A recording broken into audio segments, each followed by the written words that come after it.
As you have noticed, there's not much decoration that we have prepared for this anniversary. It's only a simple decoration there. But you know what? God decorated our heart with joy. Amen? Hallelujah. And as we can see, it's always there for 16 years.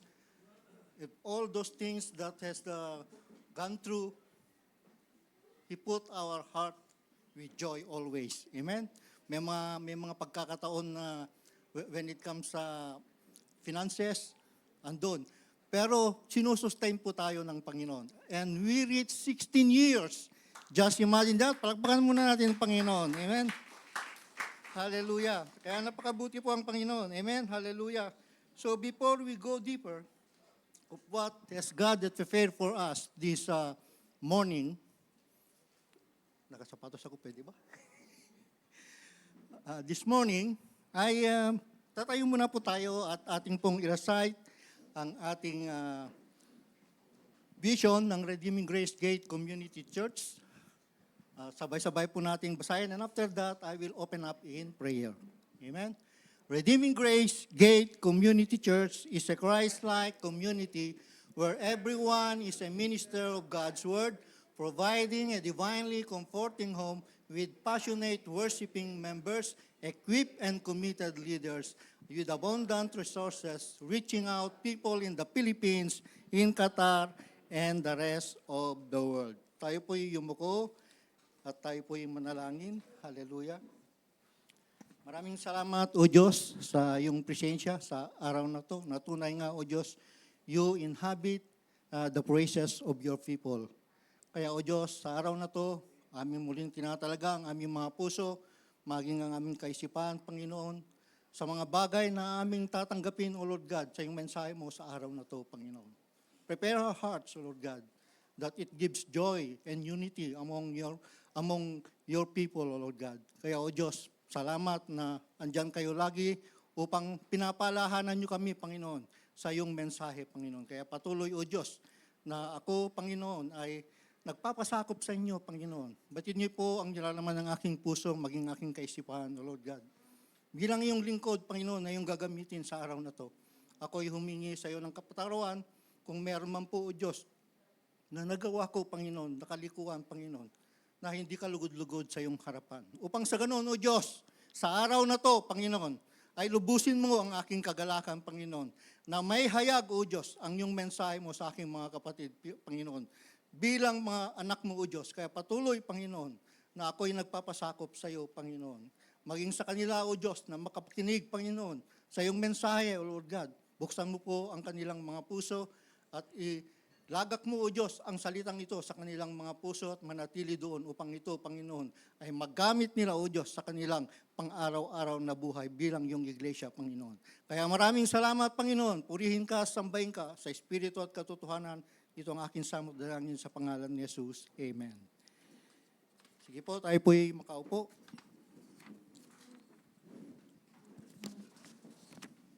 Sino po yung nakaalala pa yung message ko nung June? That was second week of June, I believe so. Yeah. At yung pinamagatan ko po ng The Joy of Unity. Amen? In which na makikita po natin yan sa Philippians chapter 2, verse 1 to 8. Amen? Kung ating pong babasahin, at to redeem time, nandyan po, pwede niyong basahin. But I do believe na may ibang mensahe ng Panginoon ay nilagak sa aking puso. But to make a summary of what we have heard last June 13, yung The Joy of Unity, nalaman po natin ano ba yung rason for being united as a Christian. Amen? Nakita po natin yung buhay ng ating Panginoong Jesus. Amen? Siya yung naging testimony at yung example and yung expression niya of yung pag-ibig ng Diyos at ang compassion ng Diyos sa bawat isa po sa atin. Yung grace and mercy ng ating Panginoon. At hindi lang yon, natalakay din po natin yung requirements of Christian unity. At may tatlong building blocks na ating pong tinalakay noong nakaraan na ako'y tumayo dito para dito sa preaching na to. Ito po yung harmony, ito po yung unity, and then helpfulness. Amen? And then, sa bandang huli, tinukoy po natin kung sino yung role model sa pagiging pagkakaisa ng bawat isa. At yan po ay ang ating Panginoong Jesus. Amen? And then we concluded, sabi nga po sa conclusion natin, that to make unity and humility works, just what Jesus did. And let the mind of Christ Jesus be in us always. Amen? So, sa araw na to, mayroong ibang mensahe na inilagay sa puso ko ng ating Panginoon. Amen? Kung ating pong titignan, ay dinagdag ko po yung Ephesians. Amen? Yung Ephesians 4, chapter 4, verse 3 to 16. Amen? At diyan po, pwede po nating basahin, sabay-sabay. Amen? Ito po yung inilagay sa puso ko ng ating Panginoon. Sabi po kasi dito, sige, babasahin po natin sabay-sabay. Endeavoring to keep the unity of the Spirit in the bond of peace, there is one body and one Spirit, just as we're called in one hope of your calling. One Lord, one faith, one baptism, one God and Father of all, who is above all and through all, and in you all. But to each of one of us, grace was given according to the measure of Christ's gift. Therefore, he says, when he ascended on high, he led captivity captive and gave gifts to men. Now this he ascended, what does it mean? But that he also first descended into the lower parts of the earth. He who descended is also the one who ascended far above all the heavens, that might fill all things. Purihin po ang salita ng Diyos.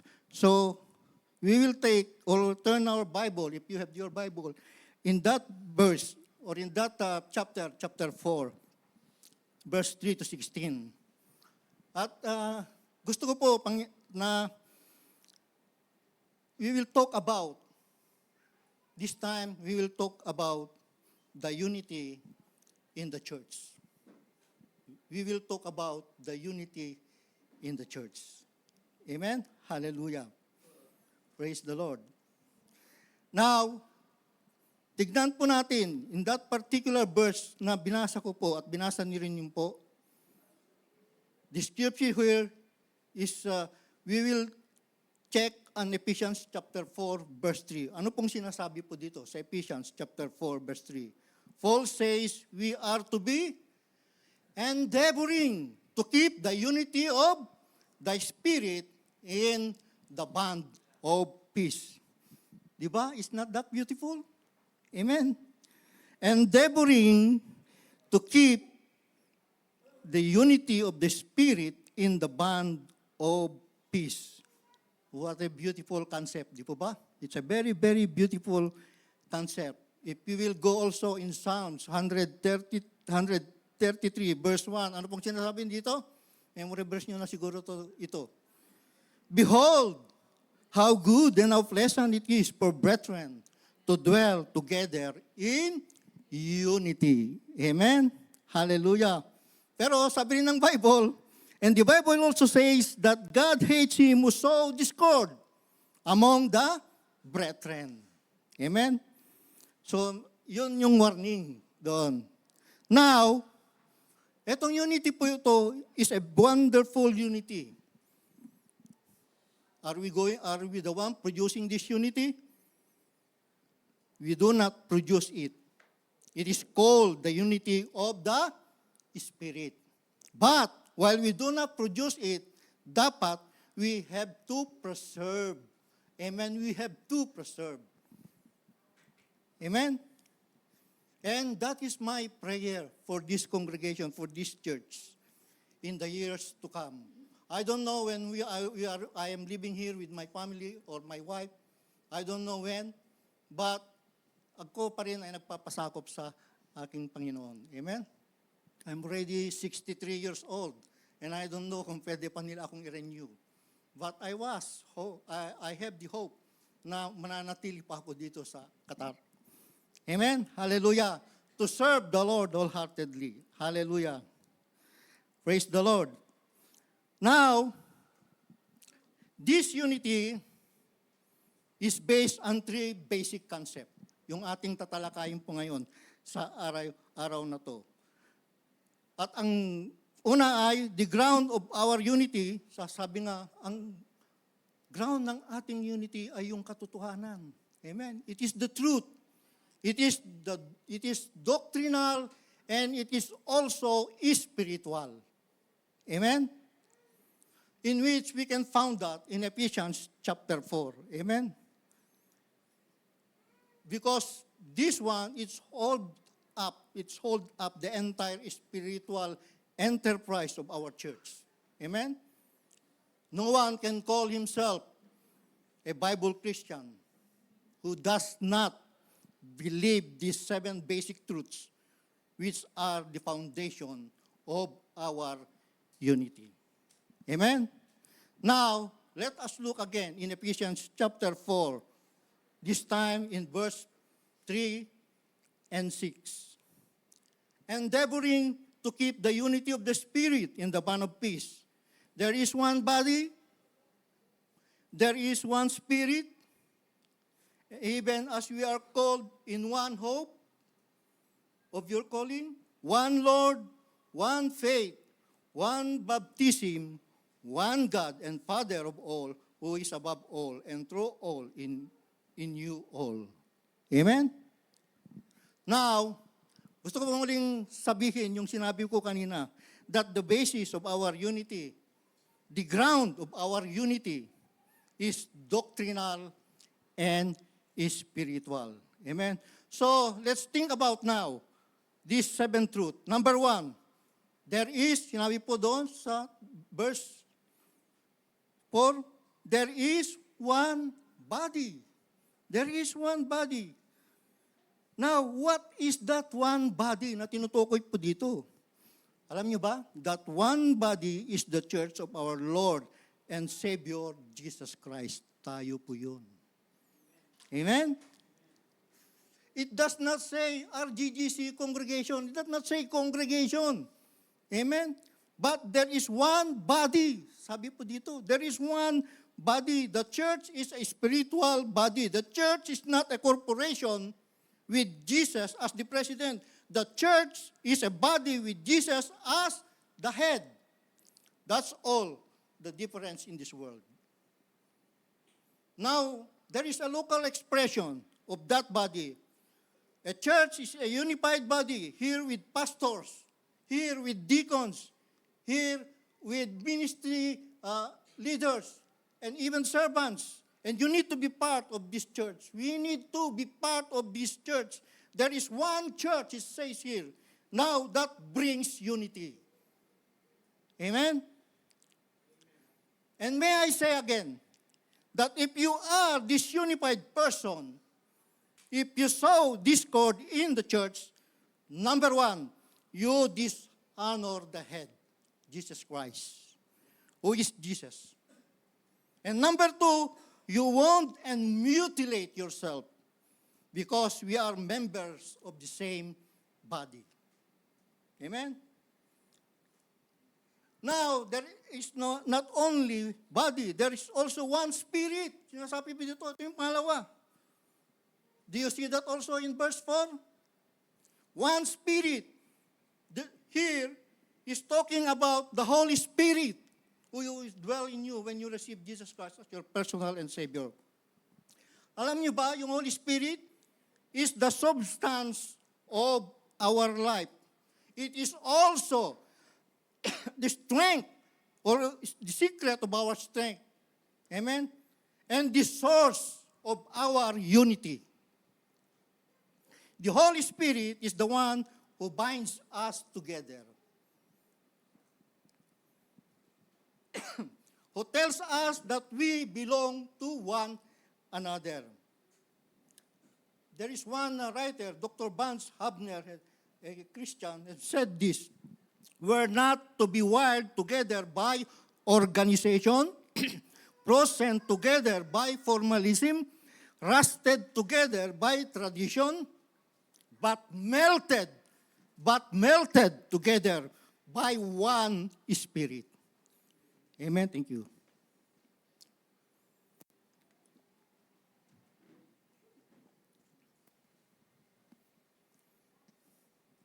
Now, there's the third thing, basic truth here, and that is we have one hope. It's telling there. Even you can read that also in Ephesians 4, verse 4. There is one body, one Spirit, and ye are called in one hope of your calling. Amen?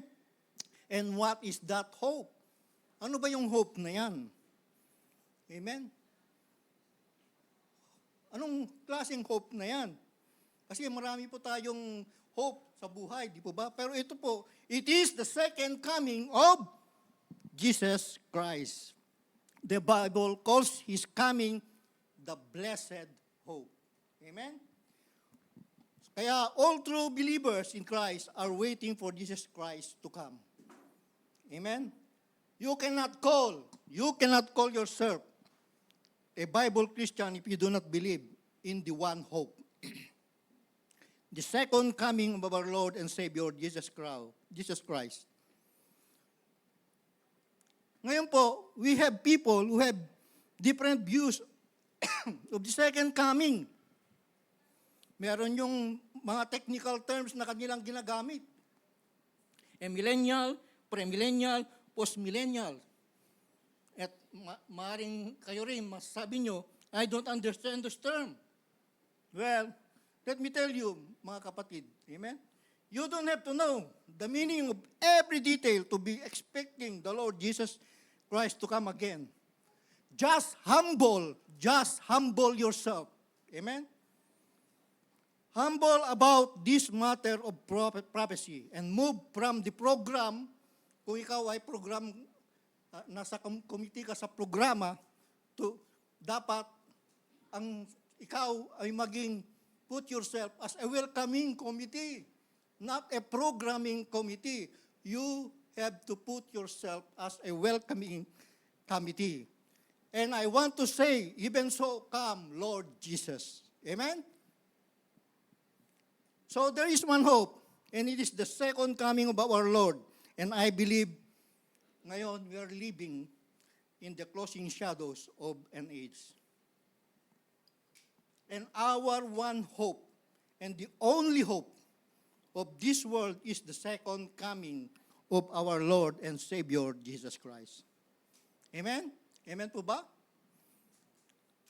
And then, not only as one Spirit, and not only as one hope, but confesses one Lord. Amen? If you notice what he says, one Lord, in verse 5, one Lord. Who is that one Lord? That one Lord is our Lord Jesus Christ. Amen? Amen? And by the way, do you know that the early church, did not call him just Jesus? Si Jesus yun. They did not call him that way. Most especially to his disciple. Nearly so much, they called him Lord Jesus. They called him Lord Jesus. I think we need also to get in the habit of saying the Lord Jesus. Amen? Jesus must always be the Lord of our dear church, the Redeeming Grace Gate Community Church. Amen? And then comes one faith. In verse 5, he mentioned there one faith. Now, what is that one faith he's talking about? The unified body of truth that we call the Bible. Amen? Not faith, but he said here one faith. He's talking about a body of truth. Amen? He's talking about a body of truth. that what Jude was talking about there in Jude chapter 3. Amen? It says here, Beloved, when I gave all diligence to write unto you of our common salvation, it was needful for me to write unto you and exhort you that you should earnestly contend for, tignan po natin, the faith. Sabi niya po yun, the faith. The faith, not a faith. The faith, which was once for all delivered unto the saints. So there is one faith. It is God revealed word where to earnestly contend for. You have to get grip on this Bible and never let go. You should never let go. So there is one faith. We don't need a new and a modern gospel for a new and a modern age. If it is new, mga kapatid, alam nyo naman, it's not true. And if it's not true, or it's not absolute, it's obsolete. It is the one faith of this church that we believe. And may this church always have a man. Always have a man to stand behind it. Amen? Who will open the Word of God. Opening the Word of God, analyze it, organize it, illustrate it, and above all, apply it into your lives. Amen? So we can all have all other programs, but we must have this one faith. The dear old Apostle Paul, just before he stepped off the scene, said this, I have fought a good fight. I have finished my course. I have kept the faith. See, Paul, he was faithful to the fight, faithful to the finish. He was faithful to the faith. We must never waver. Amen? Next, he shares one baptism. In verse 5, one baptism. Now, is he talking about immersion or sprinkling here? No. He's talking about something that goes beyond that. When a person gives his or her heart to the Lord Jesus, they are baptized by the Holy Spirit into the body of Christ. Amen? When a person, amen, give his heart to the Lord Jesus Christ, they are baptized by the Holy Spirit baptized by the Holy Spirit into the body of Christ. Amen. If that is you, are placed at the moment of your salvation into the body of Christ, remember, nasabi ko kanina, I said that the church is a body with Christ as the head. We are the members when you are baptized. Before you were baptized in water, you were baptized with the Holy Spirit of God and into the body of Christ. Amen? And put this down in 1 Corinthians chapter 12, verse 13. For by one Spirit are we all baptized into one body. Sabi po doon. This is the Holy Spirit of God putting us into the body of Christ. And that makes us one, united. And then, worship one God. He is Yahweh. Amen. Jehovah God. What it says in Ephesians chapter 4, verse 6, one God and Father of all, of who is above all and through all and in you all. His name is Jehovah, and you do not know him apart from Jesus. No one comes to the Father but by me, Jesus said. Now, if you look up here, those are the 7 basic foundation truths, and our unity is in this truth. That is the ground of our unity. Amen? That is the ground of our unity. And number 2 point, the glory of our diversity. Yung pagkakaiba po natin. But now, here's the second thing I want you to notice. Not only the ground of our unity, but the glory. Sabi po dito, the glory of our diversity. Alam nyo ba na God, amen, made us one? And God made us different all the same time? Thank you. Ba't mainit? Huwag lang yung mainit. Thank you. So, yun nga mga kapatid, God made us one, and God made us different all the same time. Amen? If we will look in Ephesians, in verse 7, but, you could see that before, after verse 6, but do you see the word there? Amen? He's changing direction. He's been talking about our sameness from that before this verse. Doctrinally, but then he contradiction uses the word but. Contra this instinction uses the word haba, word but. Amen? Sabi po kasi dito, but unto every one of us is given grace. Alam niyo ba mga kapatid that the Greek word for grace is charis? Amen? It's a word we get charismatic. Unto everyone, kung papalitan po natin yun, unto every one of us is given charisma according to the measure of the gift of Christ. Kaya nga, there's no room for every kind of belief, but there is a room for people who have different gifts. Amen? God gave us different gifts that He might make us one. Amen? And you have a grace gift.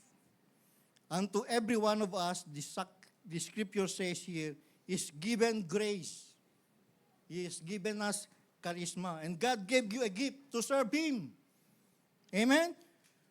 So when I think about this matter, what would happen if every member of our church here has discovered or developed, most especially deploy their gift? Amen? You have to ask yourself, what is the gift of God na dapat kong ibigay sa Kanya? Alam niyo po kasi, yung spiritual gift is not for your ecstasy.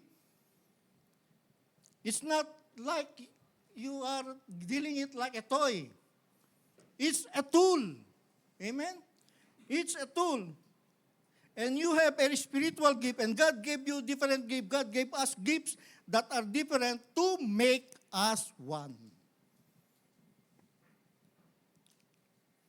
You see, sameness is not unity. Yung parehas. Sameness is not unity.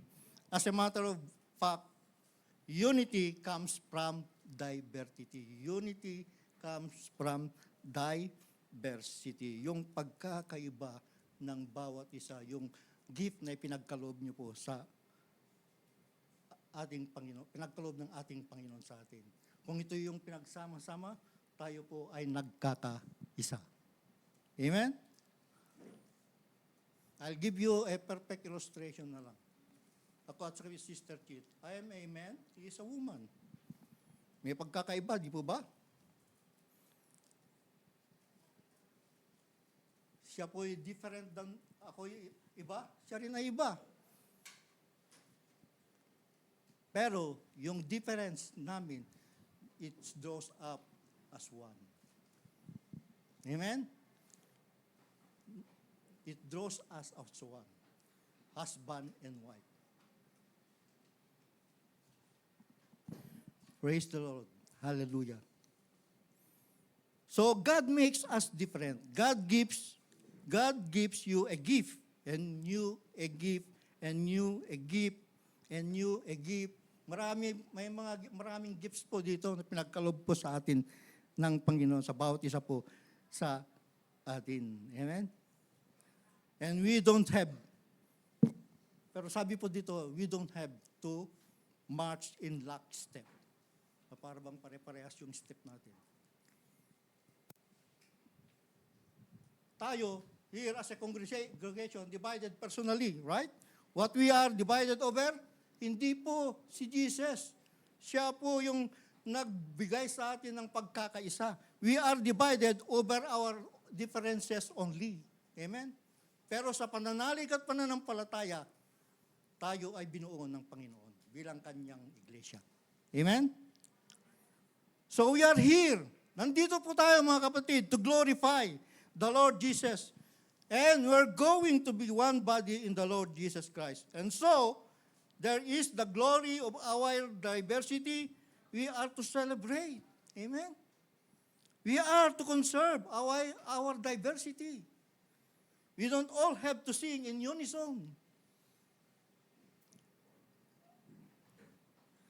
And the third thing is that the goal of our maturity. What is your goal in being a mature Christian? And this is the final thing. Amen? So I want you to see, mga kapatid, that the ground of our unity, the glory of our diversity, we have also this goal of our maturity. What is your goal when you want to be matured? Amen? Why do we have this unity and this diversity? Verse 13 tells us what's the goal. Ano po yung dapat nating goal? Sabi po kasi sa verse 13, till we all come in the unity of the faith and of the knowledge of the Son of God unto a perfect man. Amen? Yung word kasi na perfect, it means mature. And to measure of the stature of the fullness of Christ. So peace comes with unity, diversity, and maturity. Yung mga maliit na bata, they scrambled and fused. Mature adults learn how to get along with one another. Amen? Bickering comes from immaturity. Yung pagbickering po natin sa bawat isa, very immature po yan. And may God preserve this church ever from bickering. We're to be matured. Amen? We're to be matured in stature. And look in verse 13, unto the stature of the fullness of Christ. Amen? Maging kawangis ng ating Panginoon. So, you want to know if you are growing, if you are maturing? Kasi kung minsan ganitong ginagawa po natin, you measure yourself by some other members of this church. Measure yourself by our Lord Jesus Christ. Amen? Kung minsan din ganito rin, the measure of our ministry is this, not the size of this building, mga kapatid. You don't have to measure your stature of the size of the building, okay? Or even our budget, or our Bible study attendance. Think about it, that you must be like Jesus Christ. Amen?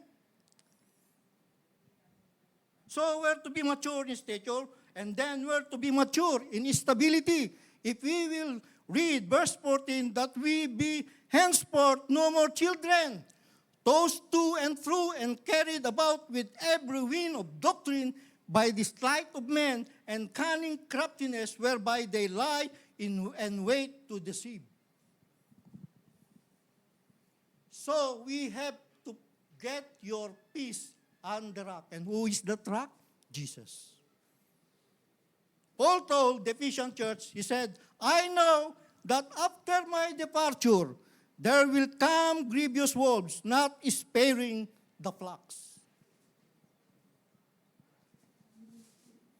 And let me tell you, allow me to tell you also about these false cults. No? The false cults do not produce converts nearly so much as they try to siphon off Bible believers who don't understand. And so, because they're not rooted and grounded in the faith, they're drawn away in these things. They're like little sailboats. They're like little sailboats blown this way and blown that way, blown about every wind of doctrines.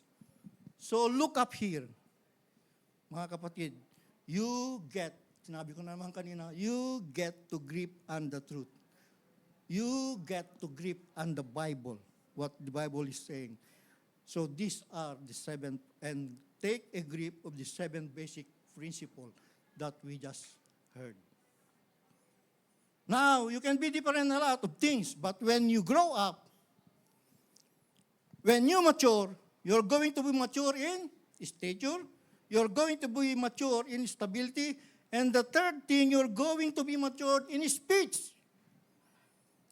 Look in verse 15, but speaking the truth in love may grow up. Speaking the truth in love. Amen? You have to speak the truth in love. We're not to speak truthless love or loveless truth. We're to speak the truth. Never stutter, never stammer, never to apologize if you are saying the truth. Speak the truth, but with love. Amen? Truth without love is brutality. Love without truth is hypocrisy.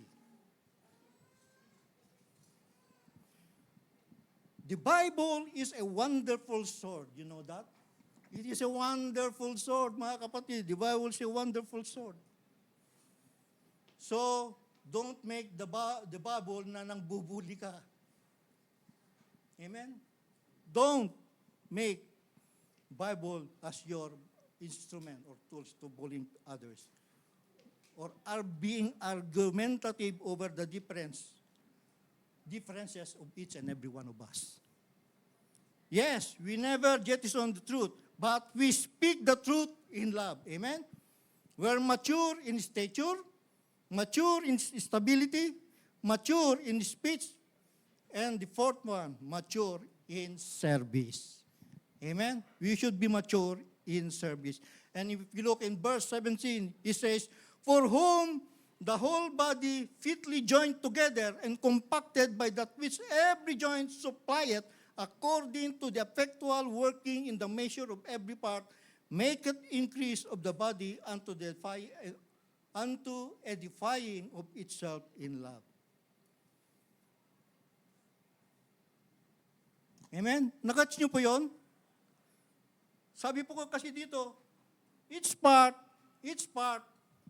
in its own special way, helps others part so that the whole body is healthy and growing full of love.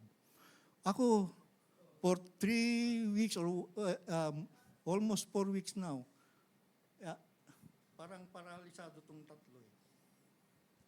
I'm very hard up in preparing this message. Amen? So most probably, God is allowed this to happen to me so that I may know, amen, I may know that you cannot function well kung meron kang nararamdaman. Sabi nga sa Tagalog, kung sakit sa kalingkingan, sakit ng buong katawan.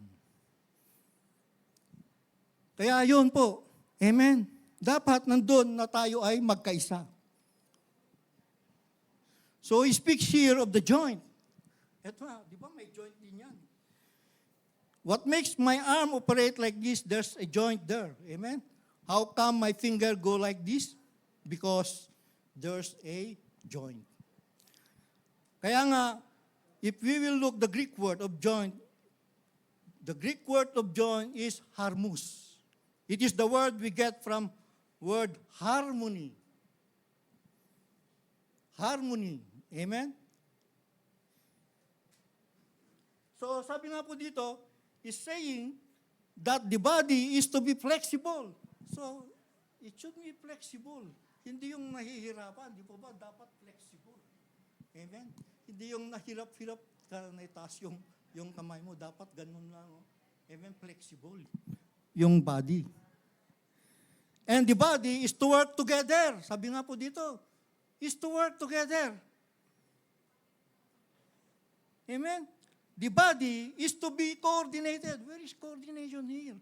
I cannot even pick this one. See? It must be coordinated. But I tell you something, mga kapatid. we're in the business for Jesus. Amen?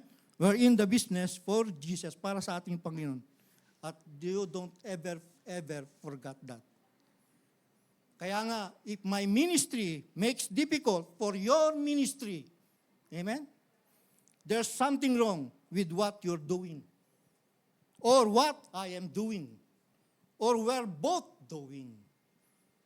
Amen? So, my desire and my prayer and my goal, amen, for RGGC Church is that we will be one in the bond of love. Amen? We will be one in the bond of love. Can we say that? We will be one in the bond of love. Amen. So there's the ground of our unity, and there's the ground of our and glory of our diversity, and the goal of our maturity. Amen? So, may I ask to bow down their heads in prayer? Heads are bowed and eyes are closed. Kaya if you know the Lord Jesus Christ, would you pray, kung ikaw ay nakakilala na sa ating Panginoon, would you pray something like this? Oh God, bless this dear church. May it always be unified. May we be one in the bond of love.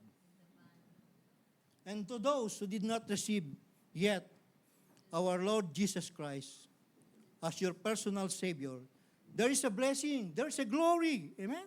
A fellowship once you know Jesus Christ. You know what? To be saved means that every sin is forgiven. To be saved means that God, through the Holy Spirit, lives in you and He has baptized you into the body of Christ. And to be saved means when that blessing hope comes, or when we die, we'll be caught up to meet our Lord in heaven. You can be saved by trusting Christ. Christ purchased you, purchased your salvation with His shed blood on the cross. And it is your duty and your privilege by repentance and faith to receive Jesus Christ. So repentance means I turn from the old ways. Faith means I put my trust in Jesus. Can we all arise?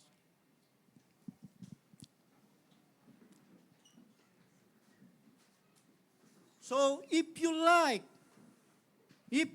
to be saved, to those who does not know you, know well, our Jesus Christ,